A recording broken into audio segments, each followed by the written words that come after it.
The larynx controls the passage of air into and out of the trachea. The muscles of the larynx can both open and close the airway. In addition, the muscles of the larynx adjust the length and tension of the vocal folds, leading to the production of voice sounds. We'll start by seeing where the larynx is and what it looks like from behind and from above. Next, we'll look at the cartilages of the larynx and the vocal ligaments. Then we'll look at the muscles and the movements they produce. At the end of this section, we'll also see the infrahyoid muscles that are in front of the larynx and the thyroid gland that's just below it. We'll start by looking at the front of the neck, with just the skin and subcutaneous tissue removed. We'll remove the sternocleidomastoid muscles and the clavicles. And we'll also remove these slender muscles, the infrahyoid muscles. We'll see them later.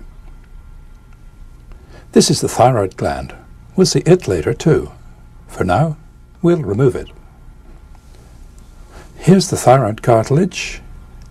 Here below it is the cricoid cartilage, hidden by the cricothyroid muscle. These two cartilages form the framework of the larynx. The thyroid cartilage is suspended from the hyoid bone, which is here, by the thyrohyoid membrane. Below, the cricoid cartilage is continuous with the upper end of the trachea. Here on each side, this sleeve of connective tissue, the carotid sheath, contains the major blood vessels of the head and neck. We'll remove the carotid sheaths. We'll also remove the musculoskeletal structures behind and below the larynx. Here's the trachea. Here's the esophagus. Here's the lower part of the pharynx. To see the larynx from behind, we'll remove the posterior wall of the pharynx. Here's the opening of the larynx, the superior laryngeal aperture. It faces almost directly backwards. The opening is formed in front by the epiglottic cartilage, on each side by this fold of soft tissue, the aryepiglottic fold, and behind by two important structures that we'll meet in a minute, the arytenoid cartilages. The space that's lateral to the aryepiglottic fold is the piriform recess.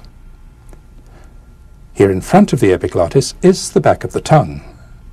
The space between the tongue and the epiglottis is the vallecula.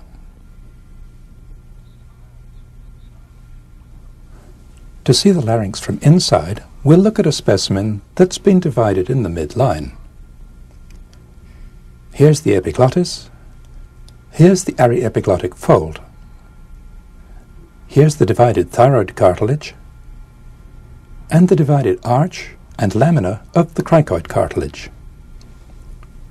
The important features of the wall of the larynx are this small side cavity, the vestibule, and these two folds in the mucous membrane, the vestibular fold above and the vocal fold below. Just beneath the mucosa of the vocal fold is an important structure, the vocal ligament, which we'll see shortly. Here's the larynx in the living body, seen from above with an endoscopic camera. Here's the epiglottis. Here's the left aryepiglottic fold. Here are the vestibular folds. Here are the vocal folds. Here between them, we're looking down through the vocal opening into the trachea.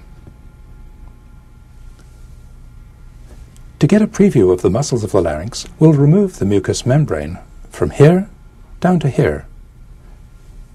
Some of the muscles of the larynx are visible here. Others are hidden by the thyroid cartilage.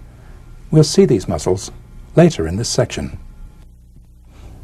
Before we look at the muscles, we need to take a further look at the cartilages of the larynx. Then we need to understand the vocal ligaments and the vocal opening. In looking at the cartilages, we'll first revisit the thyroid and cricoid cartilages, which we saw in the last section. Then we'll add to our picture the epiglottic cartilage and the small but important